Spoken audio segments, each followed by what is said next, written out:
Hey everyone, welcome back to my channel. এই ভিডিওতে আমি আপনাদের সাথে শেয়ার করব যদি আপনি কারেন্টলি ট্রেড করতে চান বা যদি আপনি কারেন্টলি এখানে মার্কেটের মধ্যে স্পেকুলেশন করতে চান তাহলে কোন প্ল্যাটফর্মটা বেশি বেটার, ক্রিপ্টো নাকি ফরেক্স মার্কেটের মধ্যে এখানে ট্রেড করা বা স্পেকুলেশন করা বেশি বেটার। কারেন্টলি আমরা ক্রিপ্টো মার্কেটের মধ্যে ট্রেডিং করার জন্য বাইন্যান্স ইউজ করে থাকি এবং ফরেক্স মার্কেটের মধ্যে ট্রেড করার জন্য এক্সনেস ইউজ করে থাকি। এখানে দুই প্ল্যাটফর্মের মধ্যেই অনেক ধরনের ডিফারেন্ট অপরচুনিটি আছে, আবার ডিফারেন্ট এখানে প্রবলেমও আছে। সো এই ভিডিওতে এটা ডিসকাস করব যে আপনার জন্য কোনটা বেটার। আমি এখানে দুইটাই এক্সপ্লেইন করব যে কোনটার মধ্যে কোন সুবিধাটা আছে আবার কোনটার মধ্যে কোন প্রবলেমটা আছে। তো আপনাকে এখানে ডিসাইড করতে হবে যে কোনটা আপনি করবেন। না কথা না বাড়িয়ে সোজা চলে যাব ভিডিওতে, বাট তার আগে আপনি যদি আমাদের চ্যানেলে ফার্স্ট টাইম হয়ে থাকেন আমাদের চ্যানেলটিকে সাবস্ক্রাইব করে দিতে পারেন এবং আমাদের টেলিগ্রাম কমিউনিটির মধ্যে জয়েন হয়ে নিতে পারেন ফরেক্স মার্কেট নিয়ে বিভিন্ন আপডেট নিউজ ইনফরমেশন পাওয়ার জন্য। লিঙ্কটা ভিডিও ডিসক্রিপশনে দেওয়া আছে। আর যদি আপনি ফরেক্সের মধ্যে ট্রেড করতে চান বা ক্রিপ্টোর মধ্যে ট্রেড করতে চান, ফরেক্স নিয়ে অলরেডি আমাদের একটা সিরিজ এখানে বানানো অলরেডি কমপ্লিট হয়ে গেছে। এক্সনেস নিয়ে এক্সনেসের মধ্যে কীভাবে ট্রেড করবেন, কীভাবে অ্যাকাউন্ট খুলবেন, ডিপোজিট উইথড্র করবেন, এই বিষয়গুলো নিয়ে। এটা ছাড়াও যদি আপনি বাইন্যান্সে ট্রেড করতে চান, বাইন্যান্সেও কীভাবে অ্যাকাউন্ট খুলবেন, ট্রেড করবেন, ক্রিপ্টো বাই সেল করবেন, ফিউচার ট্রেড করবেন, এই বিষয়গুলো নিয়ে অলরেডি কিন্তু ভিডিও আছে। তো ডিসক্রিপশনে আপনি এই সবগুলোর লিঙ্ক পেয়ে যাবেন, ফরেক্স এবং ক্রিপ্টো বোথ। ওইখান থেকে চাইলে আপনি এক্সনেসের মধ্যে অ্যাকাউন্ট খুলে নিতে পারেন বা বাইন্যান্সের মধ্যে আপনার অ্যাকাউন্ট খুলে নিতে পারেন, যেটাতে আপনার বেটার মনে হয়। আর স্পেশালি যদি আপনি বাইন্যান্সের মধ্যে অ্যাকাউন্ট খোলেন ডিসক্রিপশনে দেওয়ার লিঙ্কে ক্লিক করে, তাহলে এখানে আপ টু $100 বোনাস কিন্তু আপনি এখানে পাবেন। সো চাইলে আপনি আপনার অ্যাকাউন্টটি ওপেন করে নিতে পারেন। নাও এখানে চলুন কথা বলা যাক যে কোন মার্কেটটা আসলে বেটার আপনার জন্য। সো সবার প্রথমে আপনার এখানে বুঝতে হবে যে ক্রিপ্টো কী এবং ফরেক্স কী, দুইটার মধ্যে পার্থক্য কী বা কোনটাতে আপনি কিভাবে ট্রেড করতেছেন। মেইনলি ক্রিপ্টো হলো এখানে একটা নিউ কনসেপ্ট। 2008-এ লঞ্চ হয়েছিল বিটকয়েন, তারপর 2015-16 থেকে শুরু হয় অ্যাল্ট কয়েনগুলোর যাত্রা, যেখানে একটা ডিসেন্ট্রালাইজেশনের কনসেপ্টকে নিয়ে কাজ করা হচ্ছে। এবং ক্রিপ্টো মার্কেটে বিটকয়েন, ইথেরিয়াম, বিএনবি এবং সোলানা, এই টপ 5টা কয়েন যদি আপনি বাদ দেন বা টপ 10টা কয়েন পর্যন্ত যাওয়া যায়, এগুলো যদি আপনি বাদ দেন, বাকি 95% কয়েন কিন্তু এখানে বিভিন্ন কনসেপ্ট নিয়ে কাজ করতেছে, যেগুলো কখনো প্রুফ করা হয় নাই যে এগুলো ওয়ার্ক করতে পারে, যেগুলোর মধ্যে কোনো ফান্ডামেন্টাল ভ্যালিউ নাই, যেগুলোর মধ্যে শুধু পাম্প অ্যান্ড ডাম্প হয়ে থাকে, স্ক্যাম হয়ে থাকে, ম্যানিপুলেশন হয়ে থাকে। যেমন এখানে বিটকয়েন একটা প্রুভেন অ্যাসেট, যেটা লাস্ট 10-12 বছর ধরে একটা ভালো মার্কেট ক্যাপ গেইন করেছে, $2.2 ট্রিলিয়ন। এখন কিন্তু এটার ছেলে খেলা না। $10-20 বিলিয়ন হলে, ছোট একটা মার্কেট ক্যাপ হলে হয়তোবা এটাকে মানুষ হাইসা উড়াই দিত যে এটা স্ক্যাম হয়ে যাবে, আলটিমেটলি স্ক্যাম হবে। 20 বিলিয়ন 50 বিলিয়ন, কিন্তু ইউএস গভর্নমেন্ট এখন এটাকে বাই করতেছে। ইউএসের মধ্যে রেগুলেশন আছে এটা নিয়ে, আর প্লাস বিটকয়েন, ইথেরিয়াম এগুলার কিন্তু ইটিএফও আছে মার্কেটের মধ্যে, স্টক মার্কেটের মধ্যে। তো এই টপ কিছু কয়েন বলতে পারেন রেগুলেটেড, প্লাস হলো একটা ভালো বেস তৈরি হয়ে গেছে। কিন্তু নিচে যদি আসেন তাহলে বাকি ম্যাক্সিমাম কয়েন কিন্তু এখানে স্ক্যাম বা ভালো এরকম পটেনশিয়াল কয়েন বা ভালো এরকম পটেনশিয়াল প্রজেক্ট বের করা খুবই ডিফিকাল্ট। বাট যদি আপনি বের করতে পারেন, হিউজ পরিমাণ প্রফিট করা পসিবল। এটা বলতে পারেন একটা নতুন টাইপের স্টক মার্কেট, যেখানে অনেক ধরনের এক্সপেরিমেন্ট হয়। সো এক্সপেরিমেন্টের মধ্যে বুঝতে পারতেছেন যদি আপনি টাকা লাগান, এটা আপনার 100 গুণও হইতে পারে, 1 লাখকে 1 কোটি বানাইতে পারে, আবার 1 কোটিকে 1 লাখও বানাইতে পারে। সো এটা হলো ওভারঅল ব্রড ক্রিপ্টো মার্কেট। এবং ক্রিপ্টো মার্কেটের মধ্যে একটা ডাউন সাইড আমি আপনাদেরকে বলি, সেটা হলো যদি ধরেন আমি এখান থেকে নিচে থেকে একটা কয়েন আপনাদেরকে সিলেক্ট করতে বললাম, এই কয়েনটা যেখানে আপে যাবে বা ডাউন যাবে ওটা আপনি কিভাবে বুঝবেন? বোঝাটা কিন্তু খুবই ডিফিকাল্ট। এখানে অনেক কিছু দেখা বুঝতে হয়, মার্কেটের সেন্টিমেন্ট বুঝতে হয়। তো ওইটা আসলে ফিলিংয়ের বিষয় যে এই কয়েনটার মধ্যে ভালো মোমেন্টাম আমি দেখতেছি, এই কয়েনের মধ্যে ইনভেস্টররা একটু হাইপটা আছে, এই কয়েনটা এখানে উপরে যেতে পারে, বা এই কয়েনটা কনস্ট্যান্টলি কাজ করতেছে। ওই বিষয়গুলো বুঝতে কিন্তু আপনার অ্যাটলিস্ট টাইম লাগবে 5 বছর। আমার মার্কেটের মধ্যে 7-8 বছর ধরে আমি মার্কেটের মধ্যে আছি, স্টিল আমার এখানে বুঝতে প্রবলেম হয়। দেখা যায় অনেক কয়েন আমি পার্সোনালি প্রেডিক্ট করি যে এটা আপে যাবে, কিন্তু আপে যায় না। আবার অনেক কয়েন প্রেডিক্ট করি যে এটা ডাউন যাবে, এটা স্ক্যাম, কিন্তু আলটিমেটলি অন্যরকম ম্যানিপুলেশন হয় আর কি। তো ক্রিপ্টো মার্কেটের মধ্যে ম্যানিপুলেশন হয় প্রচুর পরিমাণ। অ্যাকচুয়াল পাম্প এখানে ধরা খুবই ডিফিকাল্ট হয়। যেমন এখানে ধরেন ভার্চুয়াল প্রোটোকলের এক্সাম্পল দিই, এটা দেখতে পাচ্ছেন সাডেনলি কোনো না কোনো কারণে হিউজ পরিমাণ এটা পাম্প করে গেছে। $4 মধ্যে $4.5 বা কিছু এক্সচেঞ্জে $5 টাচ করেছে। $5 থেকে আবার চলে আসে 50 সেন্টের মধ্যে, মানে 10 গুণ ডাউন। যদি আপনি 1 লাখ এখানে বুলের ক্রমে এখানে ইনভেস্ট করেন, তাহলে এখানে এসে আপনার কাছে থাকে হলো 10,000। সো এরকম কিন্তু হিউজ পরিমাণ ম্যানিপুলেশন হয় ক্রিপ্টো মার্কেটের মধ্যে।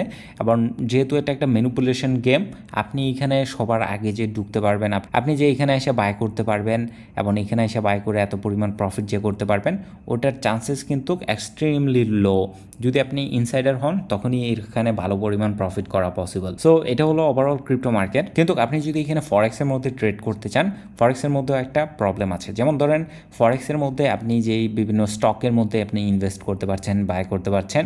তারপর হলো এনার্জি সেক্টরের মধ্যে আপনি অয়েল বাই করতে পারেন, এলএনজি বাই করতে পারেন। তারপর হলো ক্রিপ্টো কিন্তু এখানে আছে এবং আদার বিভিন্ন ইন্ডেক্স এখানে কিন্তু আছে, যেমন US 500 আছে, US টেক আছে, জাপানিজ এখানে স্টক মার্কেট আছে।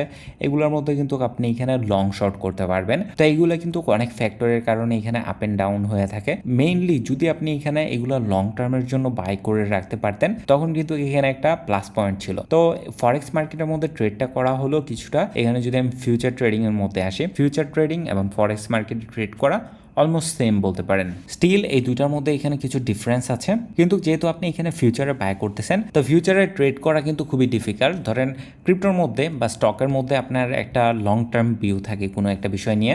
ধরেন বিষয়টা হলো এরকম, কোনো একটা কয়েন ধরলাম, আমি ধরে নিলাম আর একটু নিচে থেকে আসা এখান থেকে ধরে নেই যে কোনো একটা কয়েন, ধরেন অপটিমিজম। আমি এখানে কারেন্ট প্রাইসে বাই করলাম এবং আমার এখানে প্রেডিকশন যে এটা এগেন এখানে $5 যাবে। এবং যখন এখানে $5 যাবে, ধরেন আমি এখানে $1000 ইনভেস্ট করলাম।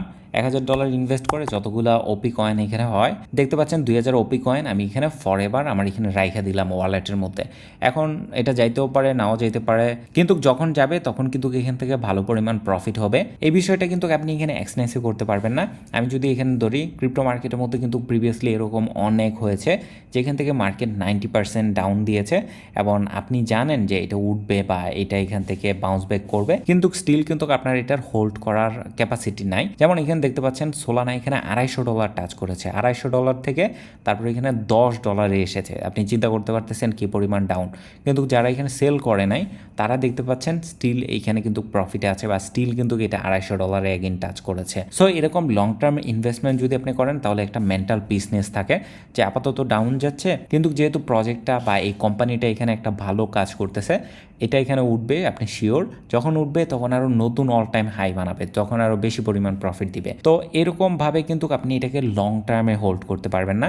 আপনাকে এখানে টেকনিক্যাল অ্যানালাইসিস দেখে করতে হবে। যেমন ধরেন আমি এখানে একটা এক্সাম্পল দিই, গোল্ডের মধ্যে ধরেন আপনি এখানে টেকনিক্যাল অ্যানালাইসিস করতেছেন। যেমন গোল্ডের মধ্যে আপনি যদি টেকনিক্যালি চিন্তা করেন, আমরা কিন্তু জানি গোল্ডের প্রাইস সামনে আরও বাড়বে। কারণ কেন বাড়বে? US যখন রাশিয়ার এখানে অ্যাসেটগুলো ফ্রিজ করে তখনই এটা একটা রেড অ্যালার্ম বেজে ওঠে চায়নার কাছে, তারপর হলো ইন্ডিয়ার কাছে। তখন থেকেই স্লোলি তারা এখানে গোল্ড অ্যাকুমুলেট করতেছে। এই কারণে কিন্তু লাস্ট 2 বছর ধরে গোল্ডের প্রাইসের মধ্যে হিউজ পরিমাণ জাম্প আমরা দেখেছি। $2000 থেকে গোল্ড চলে এসেছে $4000 প্লাস $4500, এবং অ্যানালিস্ট প্রেডিক্ট করতেছে আগামী জানুয়ারি ফেব্রুয়ারির মধ্যেই গোল্ড এখানে 5000 ক্রস করবে। সো দেখা যাবে নেক্সট 2-3 বছর 4 বছরের মধ্যে গোল্ডের প্রাইস কিন্তু 10,000 টাচ করে ফেলতে পারে, যেভাবে তারা এখানে বাই করতেছে। সো এটা একটা লং টার্ম ইনভেস্টমেন্ট হিসেবে আপনি যদি এখানে ক্রিপ্টো মার্কেটে গোল্ড বাই করতে পারেন। যদিও এখন আপনি ক্রিপ্টো মার্কেটে গোল্ড বাই করতে পারবেন, এটা নিয়ে আমি একটা ভিডিও অলরেডি বানিয়েছি যে কিভাবে করবেন। তো সেখানে কিন্তু আপনাকে এত চিন্তা করতে হবে না যে আরে গোল্ডের প্রাইস আজকে $10 এখানে ডাউন হয়েছে বা $15 এখানে ডাউন হয়েছে। আপনি এখানে বাই করে হোল্ড করে থাকতে পারবেন। যেমন আপনি যদি এখানে গোল্ডের মধ্যে ট্রেড নিতে চান, গোল্ডের এখানে দেখতে পাচ্ছি আমরা কারেন্টলি এইখানে একটা প্যাটার্ন তৈরি হচ্ছে, এবং আপনাকে নাও এখানে প্রেডিক্ট করতে হবে যেহেতু আপনি এখানে একটা পজিশন নিতেছেন ফিউচারের মধ্যে বা CFD কন্ট্রাক্ট বলে এগুলাকে। তো এইখানে কিন্তু আপনি এটা লং টার্মের জন্য হোল্ড করতে পারবেন না। আপনাকে এখানে অবশ্যই স্টপ লস, টেক প্রফিট এরকম দিতে হবে। হয়তোবা এখান থেকে এটা উপরের দিকে ব্রেকআউট করতে পারে, এখান থেকে হয়তোবা নিচের দিকে এটা ব্রেকআউট করতে পারে। তো এখানে হয়তোবা নেক্সট 2-1 দিন এইভাবে আরও চলার পর যে কোনো একদিকে ব্রেকআউট হতে পারে। অ্যান্ড আপনার কাজ হবে এটা প্রেডিক্ট করা বা এটা বোঝা যে মার্কেট উপরে যাবে নাকি নিচে যাবে, এবং উপরে যদি যায় তাহলে আপনার নিচে এখানে স্টপ লস দিয়ে নিতে হবে। আবার যদি এখানে নিচে যায় তাহলে আপনার এখানে উপরে স্টপ লস দিয়ে নিতে হবে। মানে আপনার পজিশনটা নর্মালি আপনি কয়েক ঘন্টা থেকে কয়েকদিন পর্যন্ত ম্যাক্সিমাম রান করতে পারবেন। যদিও অ্যাকচুয়ালি আপনি আরও বেশি টাইম রান করতে পারবেন, পজিশন এখানে ওপেন থাকলে আপনার তেমন কোনো প্রবলেম হবে না। কিন্তু যেহেতু আপনি এখানে ট্রেড করতেছেন, আপনি এখানে ইনভেস্টমেন্ট করতেছেন না, লং টার্মে ইনভেস্ট করতেছেন না, তো সেই ক্ষেত্রে আপনার এখানে স্টপ লস, টেক প্রফিট এগুলা কিন্তু দেখতে হয়। এই জন্য আমি মনে করি এটা একটা ডাউনসাইড ফরেক্সের, যেখানে শুধুমাত্র আপনি এখানে লেভারেজ দিয়ে বাই করতে পারবেন বা সেল করতে পারবেন। উপরে গেলে প্রফিট হবে বা নিচে গেলে এখানে প্রফিট হবে। তবে শুধু যে এটা নেগেটিভ সাইডই আছে তা কিন্তু না, এখানে বেশ কিছু পজিটিভ সাইডও আছে। যেমন আমি যদি এখানে ট্রেড করতে আসি তাহলে কিন্তু এখানে অনেকগুলা আলাদা আলাদা অপশন পাচ্ছি। এর মধ্যে এইখানে একটা হলো স্টক, এবং আমি যদি স্টকের মধ্যে আসি তাহলে দেখতে পাচ্ছেন অনেক কোম্পানির স্টক কিন্তু এখানে আছে। যেমন নেক্সট কিছুদিন S&P 500-এর মধ্যে যতগুলো স্টক আছে সবগুলার আর্নিং রিপোর্ট এখানে পাবলিশ করা হবে। তো আপনি যদি চান ওইটাকে কিন্তু কাজে লাগাতে পারেন। তো আর্নিং রিপোর্ট যদি পজিটিভ হয় আপনি এখানে লং করতে পারেন, যদি এখানে নেগেটিভ হয় তাহলে আপনি এখানে শর্ট করতে পারেন। আরেকটা বিষয় হয়ে থাকে, স্টক মার্কেট যেহেতু হাইলি রেগুলেটেড, তো এখানে ম্যানিপুলেশন কম হয়ে থাকে, পাম্প অ্যান্ড ডাম্প কম হয়ে থাকে। আমি আপনাদেরকে আরেকটা এক্সাম্পল দিই, যেটা চার্টটা আমার এখানে ওপেন করা আছে। তো এটা দেখতে পাচ্ছেন পিওর একটা ম্যানিপুলেশন এবং মানে হিউজ পরিমাণে এটাকে পাম্প করাচ্ছে। প্রচুর মানুষ এখানে লস খাবে যারা এখানে লং টার্মের জন্য এটা বাই করতেছে এখন, বা লং টার্মের জন্য এটা হোল্ড করবে। দেখতে পাচ্ছেন এরকমটা কিন্তু প্রায় সময় হয়ে থাকে। ধাপ করে এখানে 1 ঘন্টার একটা ক্যান্ডেলের মধ্যে বিশাল পরিমাণ পাম্প করে। দেখতে পাচ্ছেন 7 সেন্ট থেকে চলে আসে 20 সেন্টের মধ্যে, এবং 20 সেন্ট থেকে আবার এখানে চলে আসে 10 সেন্টের মধ্যে। সো এরকম পাম্প অ্যান্ড ডাম্প কিন্তু প্রায়ই হয়ে থাকে মার্কেটের মধ্যে, যেখানে সাধারণ ইনভেস্টররা ফাইসা যায় বা সাধারণ ইনভেস্টররা এখান থেকে প্রফিট করতে পারে না। কিন্তু আপনি যদি স্টক মার্কেটের মধ্যে করেন বা ধরেন বিভিন্ন ইন্ডেক্সের মধ্যে করেন, তারপর হলো ফরেক্সের মধ্যে যদি করেন, তাহলে এই পেয়ারগুলোর মধ্যে কিন্তু হিউজ পরিমাণ আপ অ্যান্ড ডাউন হয় না বা এত পরিমাণ ম্যানিপুলেশন হয় না, কারণ এগুলো এক হলো রেগুলেটেড মার্কেট। এখানে যদি কেউ ম্যানিপুলেট করতে যায় তাহলে তার এখানে জেল হবে বা তার এগেনস্টে মামলা হবে, এই জন্য এগুলো করে না। সো এইখানে প্লাস পয়েন্ট হলো এই ম্যানিপুলেশনগুলো কম হয়ে থাকে, উল্টাপাল্টা আপ অ্যান্ড ডাউন জাস্ট একদিকে যাইতে থাকে ওরকম হয় না। এবং আপনি যদি এখানে কোনো একটা প্যাটার্ন দেখেন, এই জন্য ফরেক্সের মধ্যে একটু প্যাটার্নের সংখ্যা বেশি বা মানুষ একটু প্যাটার্নের উপর ডিপেন্ডেন্ট বেশি। ক্রিপ্টো মার্কেটের মধ্যে কিন্তু নিউজ ইনফরমেশনের উপর মার্কেট চলে বেশি।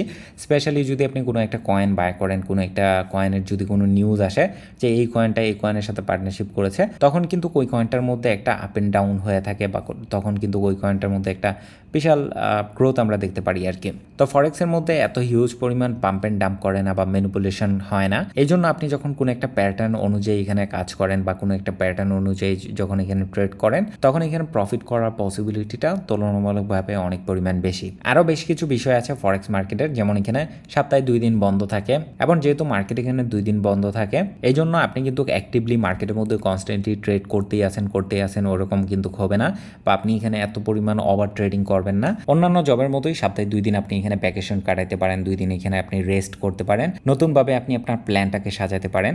তো এইটা একটা বেনিফিট বলতে পারেন। আরও অনেকগুলো বেনিফিট আছে, যেমন ধরেন আপনি কোনো একটা টাইম জোন সিলেক্ট করলেন, US মার্কেট যখন ওপেন থাকবে তখন হাই লিকুইডিটি থাকে, তখন আপনি এখানে ট্রেড করবেন। তখন কিন্তু এটা আরও বেশি অনেক অর্গানাইজ থাকে, যেমন মানুষ অনেক ক্যালকুলেট করে নিজেকে এখানে কন্ট্রোলে রাখার জন্য খাতা কলম ইউজ করেও ট্রেড করে থাকে। বিভিন্ন প্যাটার্ন এখানে খুবই সচরাচর আপনি দেখতে পারেন। প্লাস এখানে ফরেক্স মার্কেটের মধ্যে কোনো আপ ট্রেন্ড যদি শুরু হয় বা ডাউন ট্রেন্ড যদি শুরু হয়, ওইটা ক্রিপ্টো মার্কেটের চেয়ে অনেক পরিমাণ সাস্টেনেবল হয় বা অনেক লম্বা হয়ে থাকে। যেমন এখানে গোল্ডের মধ্যে যদি দেখেন আপ ট্রেন্ড বা সাইড ওয়েভ যেহেতু চলতেছিল মোটামুটি একটা ভালো টাইম ধরে, তারপরে অ্যাগেন যেহেতু আপ ট্রেন্ডে আছে, কনস্ট্যান্টলি আপ ট্রেন্ডের মধ্যেই যাচ্ছে বা উপরেই যাচ্ছে। সো এইগুলো কিন্তু ক্রিপ্টো মার্কেটে হয় না। ক্রিপ্টো মার্কেটের মধ্যে এরকম হয় তাপ করে আপ গেলো, অ্যান্ড দেন যখন মানুষ এখানে বাই করা শুরু করেছে, টিম বা ইনভেস্টর যারা এটাকে পাম্প করাইছে তারা এখানে ডাম্প করানো শুরু করে, বা দাপ করে দেখবেন এখানে মার্কেট পড়ে এসেছে। সো এই ছিল বেশ কিছু পজিটিভ এবং নেগেটিভ দিক ক্রিপ্টো এবং ফরেক্সের। আমি মনে করি দুই টাইপের পাবলিকের জন্য। কিছু মানুষ আছে যারা ক্রিপ্টোতে কমফোর্টেবল হয়ে গেছে, ক্রিপ্টোতে এই ফুল সিস্টেমটা ভালো করে বুঝে, তো আপনি ক্রিপ্টোতেই থাকতে পারেন। আবার যারা নতুন ঢুকেছেন তারা চাইলে এখানে ফরেক্সের মধ্যে ট্রাই করতে পারেন। ফরেক্স ক্রিপ্টো দুইটাই কিন্তু এখানে আপনাকে ইউজ করতে হবে কারেন্টলি যেই সিচুয়েশন। কারণ যদি আপনি এক্সনেসে ডলার ঢুকাইতে চান তাহলে আপনার বাইন্যান্স অ্যাকাউন্ট খুলতে হবে, বাইন্যান্সে এখানে P2P-তে ডলার বাই করতে হবে। সো এটার সাথে সাথে বাইন্যান্সের মধ্যেও আপনি চাইলে কিছু ক্রিপ্টো হোল্ড করতে পারেন। বাইন্যান্সের মধ্যেও সেম টাইপের ট্রেডিং অ্যাভেলেবেল আছে এবং এক্সনেসের মধ্যেও সেম টাইপের ট্রেডিং অ্যাভেলেবেল আছে। সো আমি ডিসক্রিপশনে একটা ডিটেলস গাইডের লিঙ্ক দিয়ে দিব, আপনি চাইলে এই গাইডগুলো ফলো করে ফরেক্সে করেন বা ক্রিপ্টোতে করেন, আপনার জার্নি শুরু করতে পারেন। সো আশা করি ভিডিওটি আপনাদের কাছে ভালো লেগেছে। যদি ভালো লাগে ভিডিওতে লাইক দিতে পারেন, কমেন্ট করে জানাতে পারেন আপনার মতামত, এবং আমাদের চ্যানেলটিকে সাবস্ক্রাইব করে দিতে পারেন এই ধরনের আপডেট ভিডিও পাওয়ার জন্য।